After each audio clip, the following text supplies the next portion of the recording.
it's a little delay. Am I live, Chick? Well, good afternoon, everybody.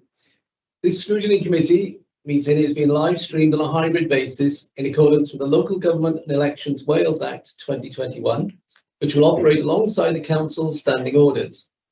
Council standing orders and code of conduct will apply at all times, and members should conduct themselves accordingly. If you could keep your cameras on, please, if Windows 11 allows you, that would be most welcome. A recorded version of this meeting will be uploaded for public viewing as soon as possible after the meeting. Welsh translation of the proceedings can be provided upon request. The images and sound recording may also be used for training purposes within the Council.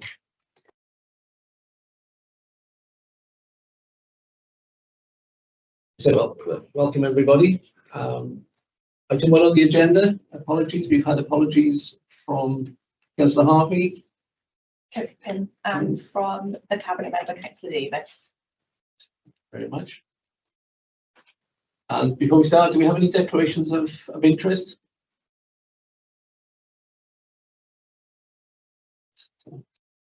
You want, in case Councillor Davis comes on afterwards, do we need to put it back to the daughter? She generally registers a declaration of interest. Okay, daughter. Fine, this is an education acting on social media. Okay, let's check. Yeah, no problem. Okay, item 3, we can just run through the minutes of the previous meetings. Are we all happy to accept these, or were there any objections? Happy to move. Second. Thank you. There's Councillor Jenkins. Okay on that. Okay, item 4. Estyn Outcomes Report. Pleased to welcome Sarah Logan, Head of Education, and Sarah Davis, Deputy Chief Education Officer. Welcome, ladies, and can I ask you to give us an overview on the report, please? Thank you, Councillor Weeks, as chairperson. I'm going to pass over now to Sarah Davis, Deputy Chief Education Officer, as Sarah is leading on school improvement, and so Sarah will be undertaking through the key headlines of this report, which will allow Scrutiny Committee to ask us the questions that they need. Smashing, thank you. Okay, so this report considers the Estyn inspection outcomes over the academic year September 2024 to July 2025. There have, during that period, been important changes to how Estyn inspects schools since the last report this time last year. And that includes the introduction of a new Estyn Common Inspection Framework from September 24. And this means that comparisons with inspection reports under the previous framework are not helpful. And the reasons for this is there are now new inspection areas. So predominantly inspection area 1, I was teaching and learning rather than standards, and inspection area 3 now is leading and improving rather than generic leadership. These changes reflect the change in the education landscape in Wales and the commitment to a self-improving system, with the emphasis now on schools using the outcomes of inspections to inform school improvement planning and activities. Other changes, I just want to highlight a few of the other changes since the introduction of the new Common Inspection Framework. Estyn had continued its position as of September 22 of not including summary judgments as part of their report. So you won't see the words good, excellent, satisfactory, unsatisfactory. There's no longer the option of putting a school into Estyn review, whereby the local authority would have supported, monitored and reported on the school's progress against its recommendations. Best practice case studies, which would have been previously published on the Estyn website, have now been replaced by spotlights, which are highlighted within the report itself. And these are dedicated highlight sections of particular interest of innovative practice that showcases strengths that are worthy of sharing across the wider education system. And Estyn have also introduced interim visits to schools once within the 6-year cycle between core inspection visits. So now we don't just have a core inspection visit every 6 years. Schools would be expected to have an interim visit at some point during that 6-year period. And that is varying between schools and across schools at the moment. So there is no pattern. So it's not in year 3, it's not in year 4. We are seeing a real range of when these interim visits are happening. So for Newport, overall, the school inspection profile is very positive, as it has been over time. Of the 8 schools inspected in 24-25, 5 had 1 or more spotlights in their inspection reports.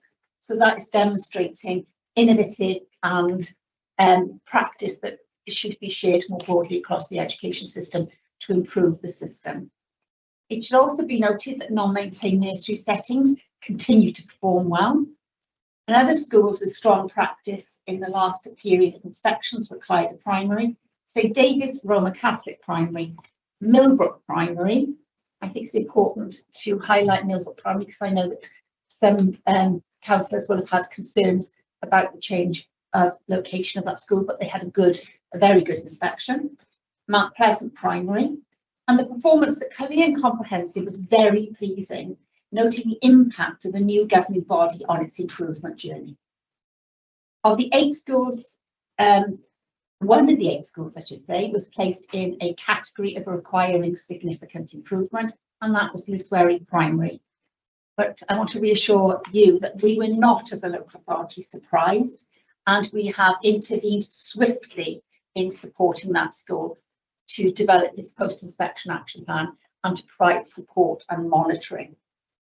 The Gwentley School was also inspected in April 2023 and was placed in Estyn review. And as I said earlier, this is no longer an option for schools. Given that the school had not made sufficient progress against its recommendations since that April 2023 core inspection, it was placed in a category of requiring significant improvement. Previously, there would have been an opportunity to have remained in review, but since review has been removed, there was not that opportunity. So it now finds in a statutory category. And again, the local authority is working with the governing body to appoint an executive head teacher for a 3-year period and to strengthen leadership capacity to accelerate improvements. The school is receiving high levels of support from the local authority, and the progress against their post-inspection action plan is monitored by the local authority on a 6-weekly basis.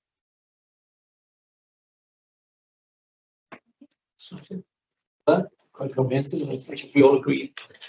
Pre-meeting chat, it's a very positive report. It's good to see the outcomes of it. Okay, I'd like to open the floor. Trevor, can I come to you? Yeah, okay. Sorry, Councillor Watkins. So,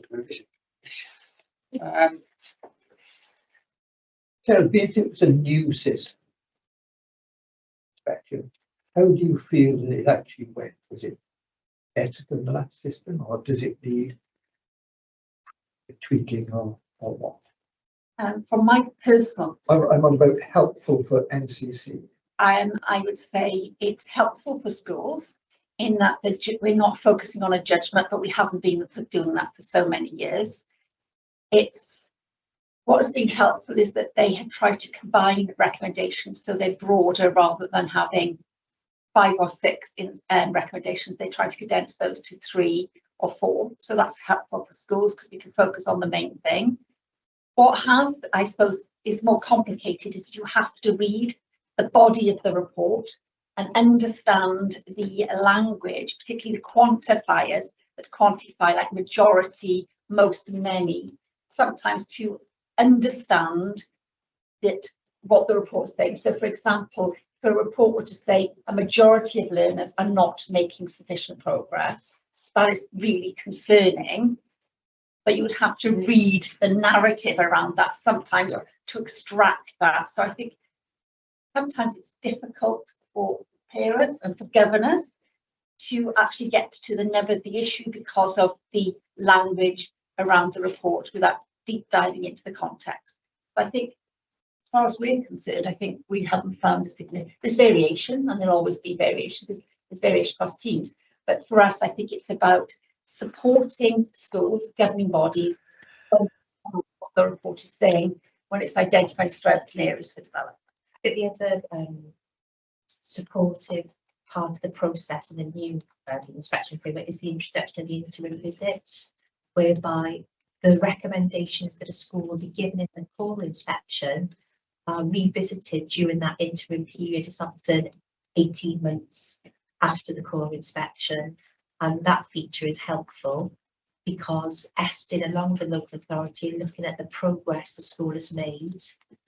Previously, you can imagine there might have been 5 or 6 years until the next inspection when those were specifically looked at. And I think just the interim visit is a good health check for schools to ensure they're working on those recommendations immediately. I think schools are finding that supportive because they're having a touch base of how effective their improvement planning and self-evaluation activities are in driving those improvements in their school, because Estyn are focusing on that predominantly. So they're having a touch point opportunity to reflect on the impact of their improvement planning and their improvement work within school against that. I think that's helpful.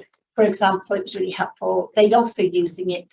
Some of our secondary schools have had 3 or 4 days in terms of an interim visit, so it hasn't been a one-day visit, and they've been very robust. And I think it's helped prepare those for their core inspections. So Canlyniadau had an interim visit, and then the following year had a core visit. I think it gave them the confidence to go into that core inspection.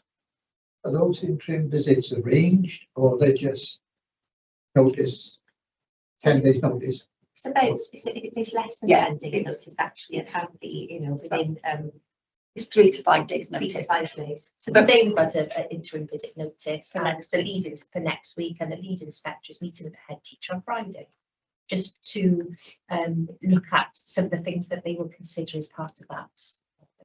They want the school development plan, but they won't require reams of evidence, because that's not what it's about. It's about actually looking at what the school is doing within its context against those recommendations, how it's planning for that improvement and delivering that improvement. It's helpful professional dialogues, and I think that Estyn have been agile and responsive in the way that they operate to try and be more supportive to school leaders. What concerns me, Chair, is the fact that we were fortunate in regards to Lisbon Primary School. We noticed that there was something wrong when we went in there. Is that happening somewhere else in another school where it hasn't been picked up and it just all collapse? School? Well, no, because we know our schools really, really well in Newport, and that's a feature of our work, and that came out in our own inspection, as you know. But our relationships with our head teachers are extremely strong.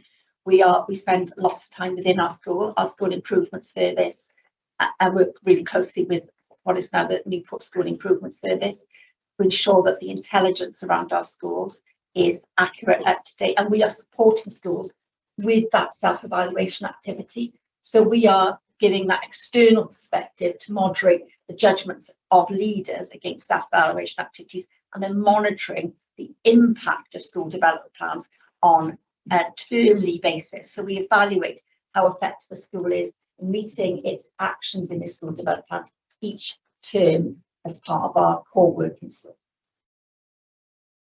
Thanks. Thank you, Councillor Watkins. Councillor Marshall, would you like to come in? Yeah, thanks very much there.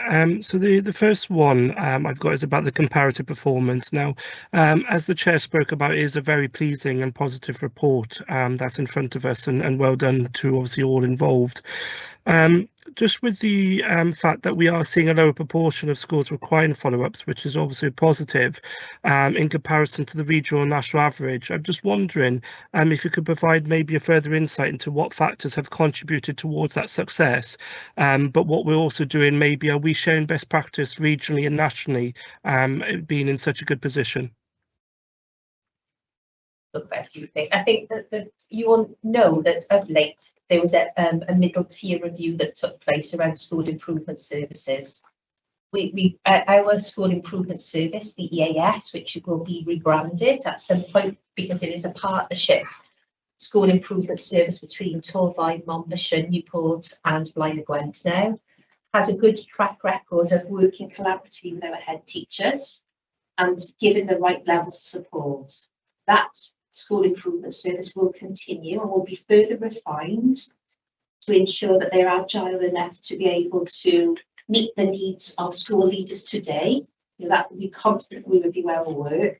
So there is no gap in that school improvement support. So I think other areas of Wales, you might find that there are those gaps because they're reinventing a school improvement service.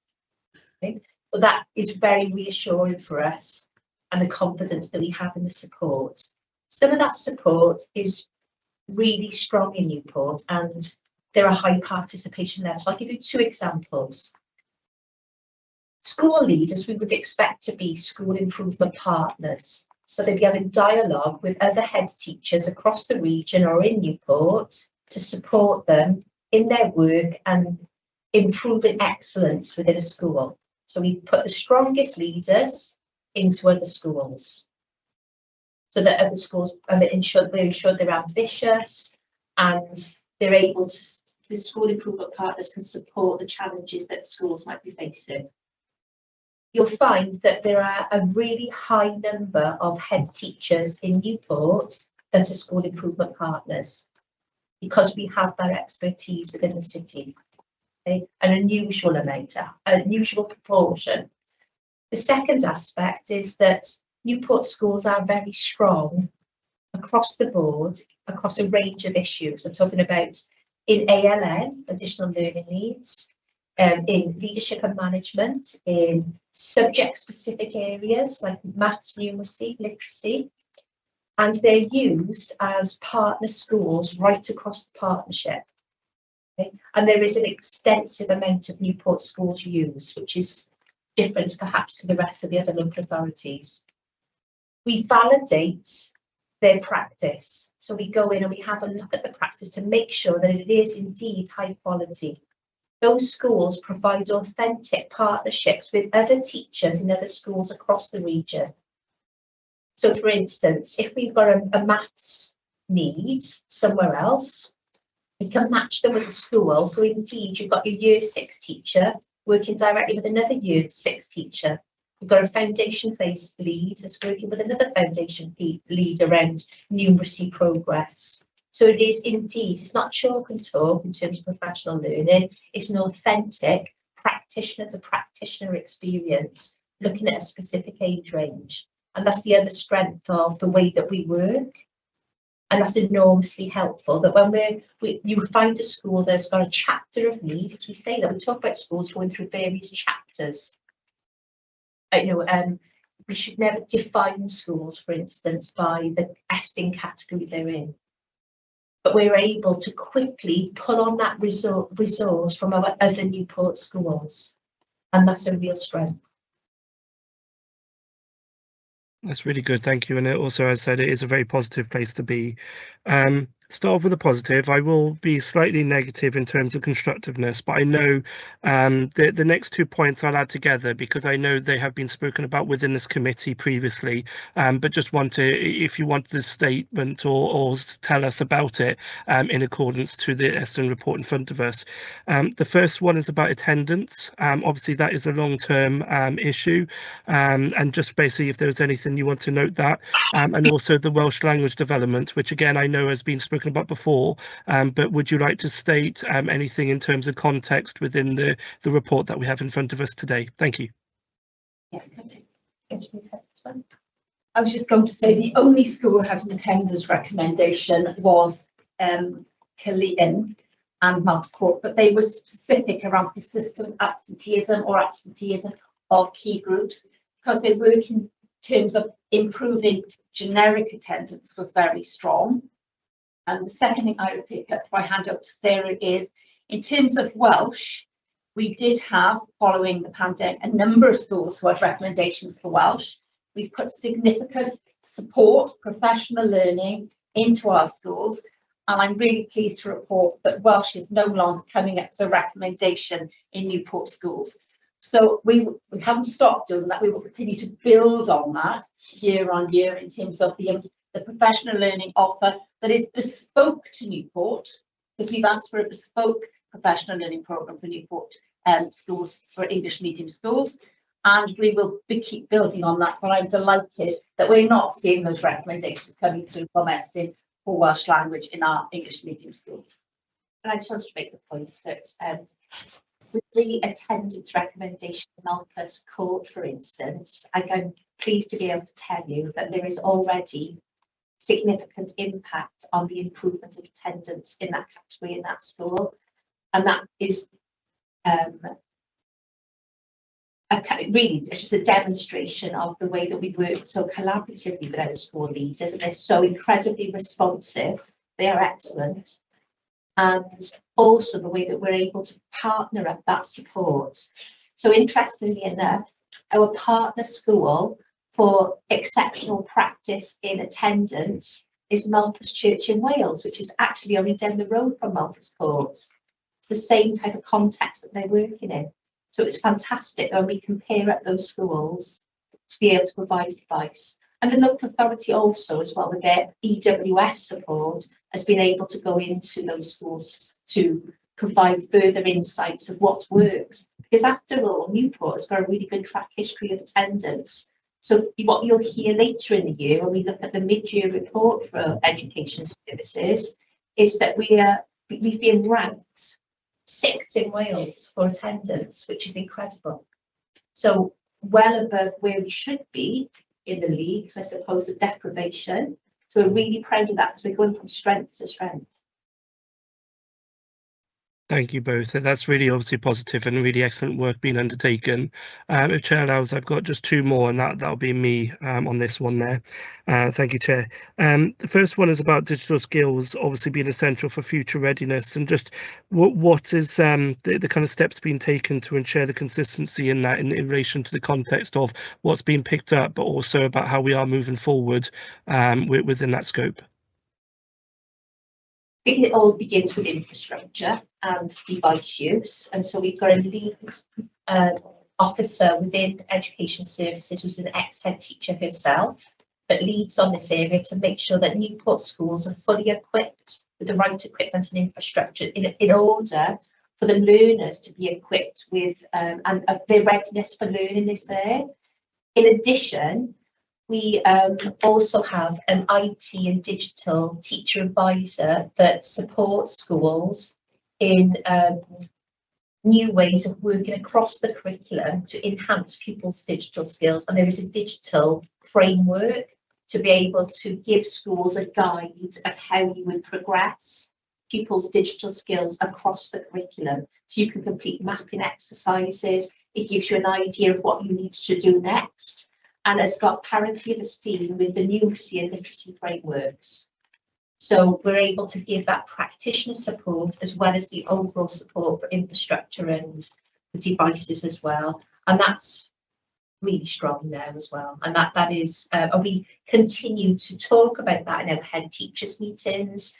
We've got distinct professional learning sessions so that we can have something which might be aimed at secondary students at GCSE level. We've got specific courses that are aimed at working around foundation phase and early years. So there is something for everybody to bring on professional practice and to encourage the skills of our learners at all ages. And we've also got a head teacher strategy group, a digital head teacher strategy group, who help shape the PL that schools are requiring. So we're able to influence the professional learning offer directly from our head teacher strategy group, who are also very much part of supporting and agreeing how digital infrastructure is best suited to the needs of learners within Newport. And they have mapped out, for example, the ratio of devices to pupils at different ages and year groups, and they are going to be supporting with the rollout of the new digital qualifications that will be in place for the summer 2026. And that's really important in terms of that collaboration as well, because when we're able to sit around the table with those group of head teachers at secondary level, they're able to tell us already that they might have some foresight into knowing what is going to go wrong. So we're able to go back to our Welsh Government colleagues, our WJC colleagues, and just give them some feedback about the potential pitfalls and risks. Because actually it's a live head teacher that is going through those planning stages and can see those risks. So it's very helpful for us. And it helps us then, for example, this year with our EdTech funding, to be able to identify the greatest need, which might very well be the long-term sustainability in secondary schools in preparation, for example, for the digital qualifications in 2026 and beyond. Thank you. Just to piggyback off that, so just to make sure, moving forward for any obviously future Estyn reports and things, do we feel that we have the right challenge to say that we have the right equipment? Because things like IT equipment has obviously a life shelf, shelf life of a certain period of time. Are we managing to keep up to date? Do we have enough to be able to make sure that we're up to date? And then do we have the staff in terms of teachers and assistants, etc., that are keeping up with the changes in technology? Are we doing both quite considerably well, or is that a challenge, or just to make us aware of the context that we're working in, and is there further support needed? We've been supported with the EdTech grant from Welsh Government for a number of years now. If the EdTech grant funding were to go, that would become a challenge, but we've got no belief that it's going to go this year. So the fact that we've had the EdTech funding and we've coordinated and planned how that's spent across all schools in Newport through our head teacher strategy group has meant that we've got schools with good infrastructure, schools with a range of devices, so they're not overly reliant on one particular style of device. So we, at this point in time, yes, but as you say, sustainability is really important, but we're being supported with that as well, aren't we, Sarah? Yeah, and it's all type of things we've got to look at. So it's not just about the equipment. If we were going to go into live exams using digital technology, so all on laptops for external examinations, it's either overcoming if we've got enough plug sockets. You know, what happens in terms of backup is there's lots of future thinking to consider, and we're already thinking about those things. But we do have a strategy in terms of digital device shelf life, Sarah talks about, and we have a recommended ratio of device to pupils. And of course, if you're doing an external exam, you need lots more devices, don't you? So we're always thinking about what's on the horizon. But because we have the high level of expertise and a structure around how we spend our joint funding, we feel confident and reassured that we can stay on top of any potential risks. Can I just, Councillor Marshall, would you mind if I just jump in there? In terms of obviously the more digital devices that you have in school, the more exams you say that they're being done sort of on laptop, etc. I just two concerns on that. In terms of what is the effect on the pupils with their core skills of reading and writing physically, and B, how safe is that? Because what we seem to be hearing these days is obviously take Jaguar Land Rover, Marks and Spencer's, Co-op, with all these cyber attacks and sort of data that's stolen. How safe are those pupils then when they're actually using those devices? We don't know what the full landscape looks like at the moment. We've had some early indications of a rollout of digital exams, some early headlines. So I couldn't tell you actually if it's going to be the full suite of GCSEs or there will be handwritten exams as well. And those risks are yet to be communicated, and the mitigation of those risks are yet to be communicated through Welsh Government, WJC, etc. So obviously we're noting our concerns as you are, but I'm sure there will be, I can't imagine WJC or Welsh Government ever creating a rollout without testing, without doing something in a small sample group and taking feedback and considering how risks such as Councillor Riggs talks about would be mitigated. So it's one digital exam this year, and then there's a roll-up, but obviously Karen, who is our digital lead from ENST in Newport, she is actually collating information from across Newport schools to feed into a paper that is going to Welsh Government, discuss the things that you're raising now, and to put our perspective and ask those questions direct to Welsh Government for reassurance and to ensure that we are suitably resourced so nobody is disadvantaged or left behind. The other aspect, I suppose, is that we never know what the unknown looks like. You mentioned Marks and Spencer, for instance, but all of our supermarkets are available. But what I can say is that we do significant checks on all of our schools to make sure that if they are within, obviously SRS ensures that all of their infrastructure, connectivity, devices are all linked to EdTech standards, which are the highest level of firewalls and security alerts. Any school that goes outside of that provider, we do our own checks and balances.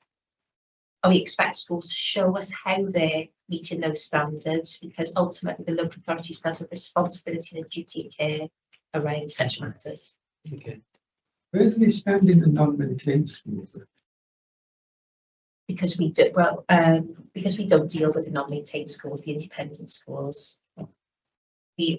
Unless a child is out of county in an ALN independent school, then we do a safeguarding quality assurance check on a range of matters.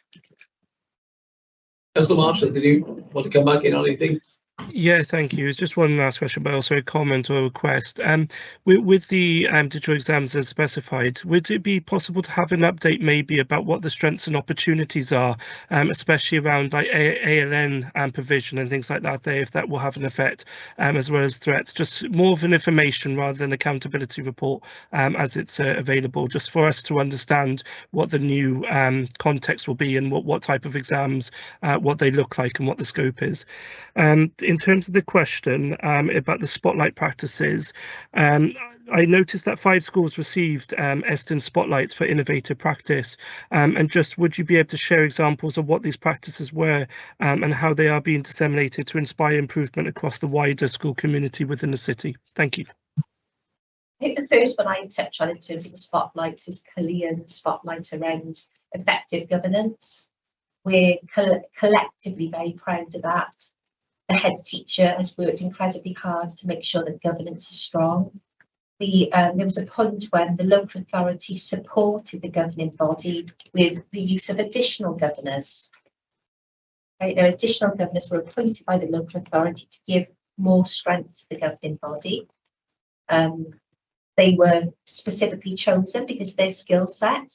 A good example was an ex-head teacher who was really strong around secondary schools, was added to the governing body at Glean and brought a wealth of knowledge and understanding in order to be able to create the right support and challenge within the governing body to improve the school. And so we now see the impact of that with both the spotlight on governance, but also a school which is really strong. And we're really proud of that. And the governing body are absolutely superb at Canlyniadau. And we've used that as we've used that again and again because we know that it works. So where sometimes a school is experiencing, but sometimes there's a disconnect between a governing body and perhaps what we see, we can strengthen governing bodies to support that connectedness, allowing them to refocus on the support and the challenge that is sometimes needed to improve the school. So do you want to talk about any other spotlights? I'm quite happy to put that report together for you, Councillor Marshall, if that would be helpful, and how that is impacting on the wider system. Can I ask a question supplementary to that? Actually, is, are there any barriers that you can see in regards to improving the performance of the schools?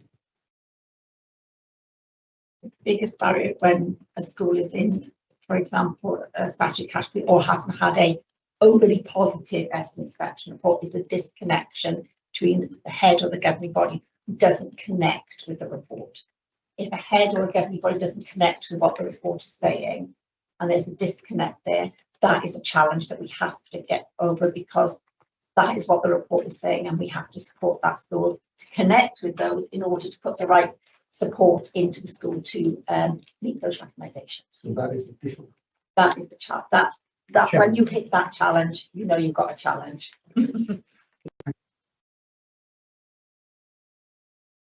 Councillor Marshall, you okay with everything? Thank you. Okay. Councillor Townsend, you had a question, you had comments earlier. Would you like to come in? Oh, I thought we were leaving it to another time. No? I'm quite happy to ask. Sarah, home education. I was under the impression a while ago that Newport was trying to stop people educating their children at home. What's the current position on that? think we can't stop, but we have to respect the views of parents that choose to electively home educate their children. I think what is important is that school leaders who are front faces, or head teachers and the pastoral staff, are able to have a conversation with parents about why they might be choosing to electively home educate. And if it doesn't happen with the head teacher and the school, perhaps there's been sometimes there is a breakdown in the relationship. Our education welfare staff can also do some checks and balances, and to make sure they engage with those parents that are considering this, to make sure everybody's okay. And if there's any advice they can offer about misconceptions about elective home education. So there is, on a handful of occasions, there's been a misconception by a parent that might withdraw their child from mainstream schools and electively home educate, that will be providing work for their children. And of course, if you're electively home educating, then you take on the responsibility of providing that work for your child, and you determine what your child is going to learn. Mm-hmm. However, we also do the check-ins. We make sure that our education welfare service do an annual check-in with those known to us, because there are a number of electively home educated children that are not known to any local authority, because they've been electively home educated because they never entered the school system. Right. So we do not have the right to know about all of those children. We only know about the children that have withdrawn from education, or those parents that have volunteered to tell us the information. How many approximately are there then, Sarah? I couldn't tell you at this moment in time, but I can circulate a report for information to Scrutiny members around current numbers that we know of. Okay. The other thing I think is important is that we're able to reach out to the elective home educated community, because that's the right thing to do, because they might need some support if they want it. So, for instance, our educational welfare team have been involved in organising electively home educated community events. Perhaps they've been at Shriever House, where it means that you can support social interaction, or allow those parents to be able to ask us for any advice or support. So we're trying to reach out as well. I think that's the responsible thing to do, but we obviously cannot stop electively home educated pupils and parents exercising their rights. It's like, we have great respect for that community. Mm-hmm. That's right. That's all I wanted to know, Sarah. Thank you. Thanks, Councillor Townsend. So just to pick up on that, in terms of Estyn, homeschooling just falls outside of that. Does, yeah. Right. So you can't actually determine how well those children are being educated, and you've got no control over it. That's right. Mm-hmm. Yeah. Thank you. Anybody else? Any questions? Councillor Jenkins or Councillor Cleverly or Councillor Davis? Oh. Chair, no thanks, because Councillor Marshall have asked all the questions that I was going to ask. Thank you very much. I just have one question, please. I've read in the conclusion of the report that 75% of schools have been inspected in the last 6 years.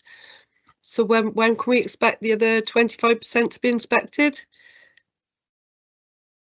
Could be any minute. We don't know what's coming through the door, but no local authority ever does. Generally, we're given inspection notifications on a Monday morning, and there'll be 10 days notice. Mm-hmm. Or be given interim visit. As I explained earlier, where a school is having an interim visit next week. But you can never predict when exactly. Yeah, what's the longest in between inspections, do you think? Well, it should be 6 years, but I know a school in another local authority who hasn't been inspected for 11 years, which is very unusual, but it does happen. Well, we had no notifications this Monday, for example. I know another local authority had 7 notifications on Monday. Yeah. So but in between the inspections, they lucky enough to have your help, and you go in and to do all your checks anyway. Absolutely. And we know our schools who haven't been inspected in the last 6 years. So, we are aware, because we write before the core inspection, we write a report to Estyn, a pre-inspection commentary about each of our schools, providing them with our view against the key areas. So we provide them with a report in advance of them coming into the school. So obviously our intelligence, our data has to be accurate, and our reports are accurate, and inspection last year confirmed that our reports are accurate. And one of the reasons we know our schools well is because we'll meet with a school, a head teacher, chair and governors, to go through their school development plan throughout the year. So we don't get to do 57 schools in September, but we calendared those meetings in for the whole academic year. And during that meeting, for instance, we'll be looking at the recommendations from the previous inspection, as well as their new priorities. And we asked the head teacher how they determined those priorities. So what was the evidence base? So we're looking at monitoring and evaluation processes as well. So we're able to,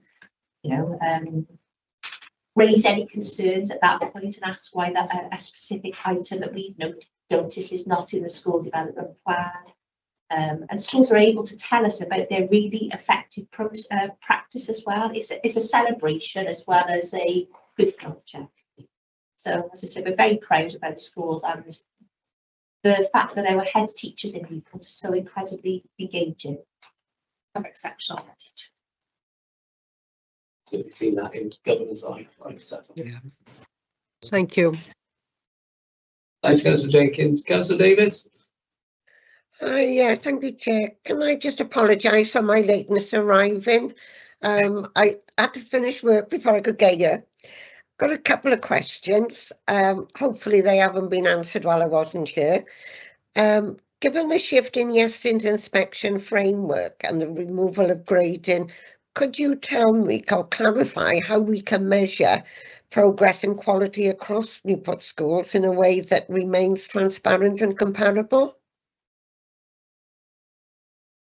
Well, as school improvement partners go into our schools, as I say, regularly, depending on the need within the school, they're in schools at least 6 times in a year, if not more. That goes up to any number of days in schools that require higher levels of support.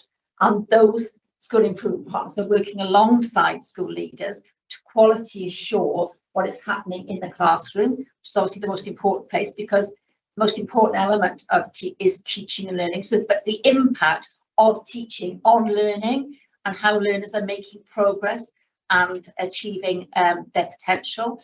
Looking at the quality of leaders in the school, which determines how effective they are in identifying the right priorities, monitoring the progress and impact of teaching on learning in schools. So we've got that quality assurance activities happening, regularly done, at least even in our most high performing schools on a termly basis, and our other schools more frequently than that.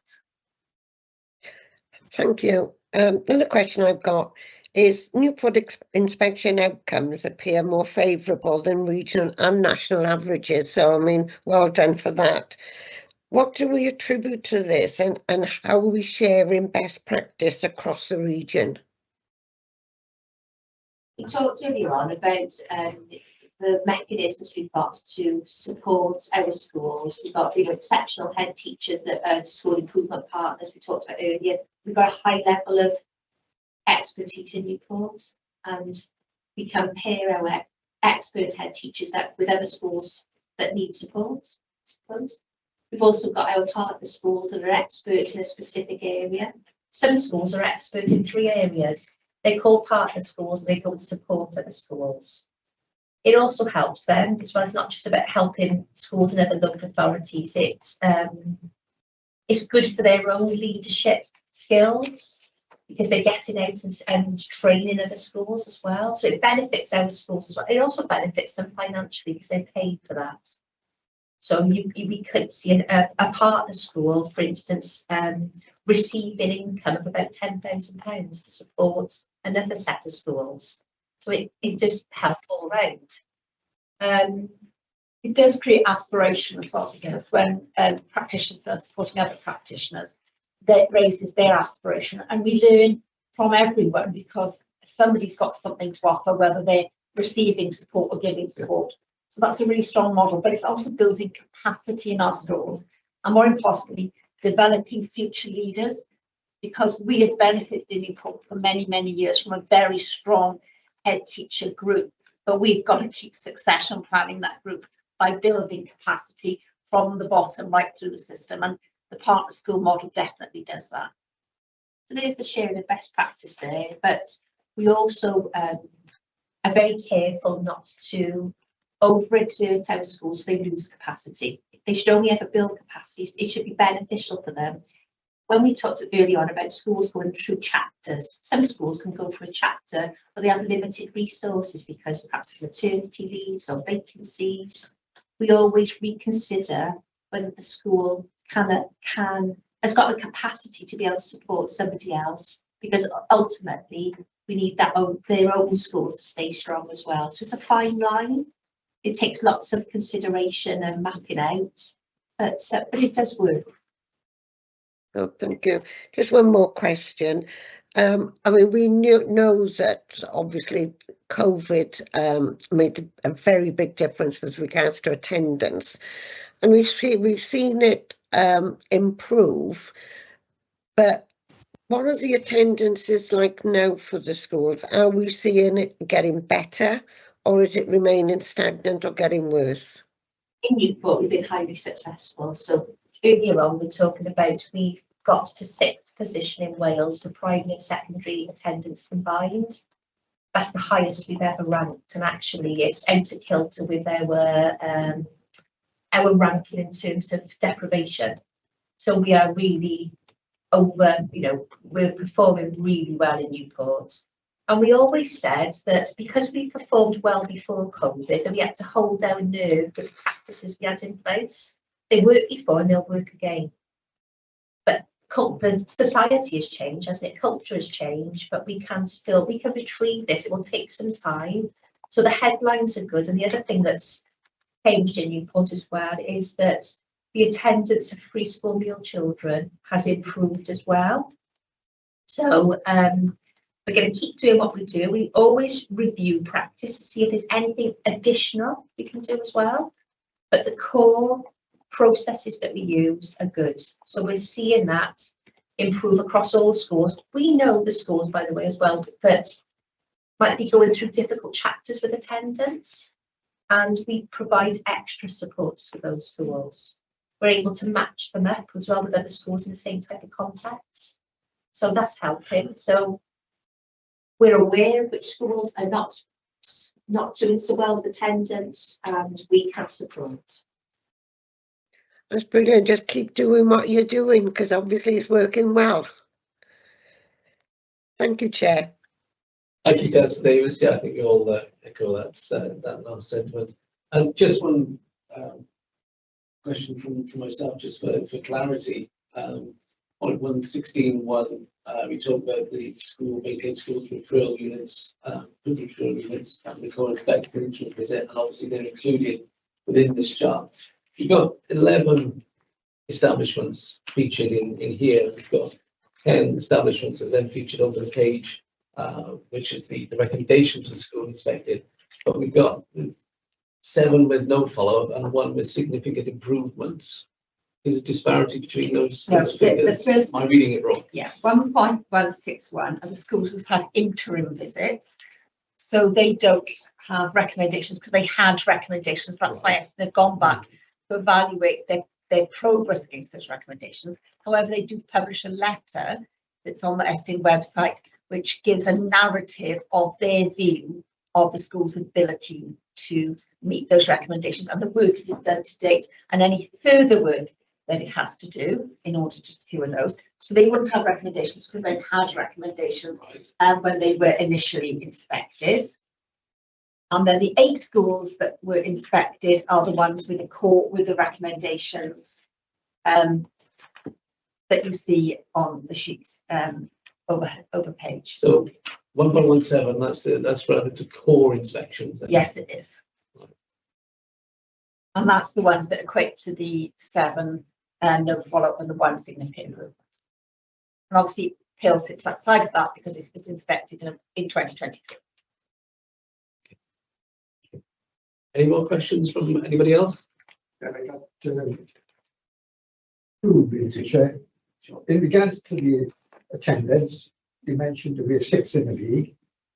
Does that mean our percentage have improved or remained the same and the others have dropped down below? This is improved. Okay, and has the FPNs made a difference? They always do. So when I talked about the toolkit that we use, the Expanded on. the different things that have worked for us previously, yes, there is an evidence base to suggest that the victim penalty notice are part of the toolbox to be used in the right circumstance at the right time. Yes, they will. Thank you, Chair. That's all I got. Okay, there are no more questions. Say thank you, but before we let you go, any questions around it? Absolutely, no problem, Chair. So I've got 3 things noted. The first is the committee's request for an information report on the strengths and opportunities of digital exams, including a perspective regarding digital learning needs. The second was committee's request for the number of those currently estimated to not be known, which are elected home educated, and just that the committee were pleased with the report. Unless there's anything anyone wants to add or amend. You're all happy with those? With that? Yeah. Yeah. Thank you. Thank you. Thank you. Thank you, Sarah. Thank you, Sarah.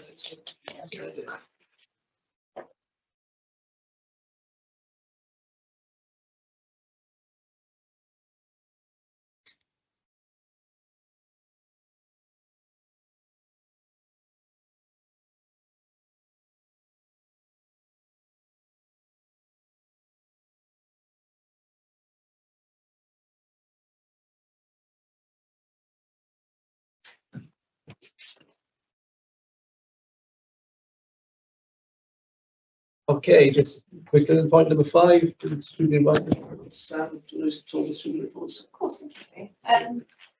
So the actions and outcomes monitoring tables that you have in your packs, I sent out an update yesterday to the committee, just with the outstanding actions and outcomes being responded to. For transparency, I will include those in the next published agenda for the 2nd of December, but from then on, obviously, they'll be removed. The ones that are ongoing, I don't think are of any concern. They're longer term actions and outcomes, so nothing to worry about. Talking of the 2nd of December, that is our next meeting, and that's for the mid-years reviews, first round, which will be social services.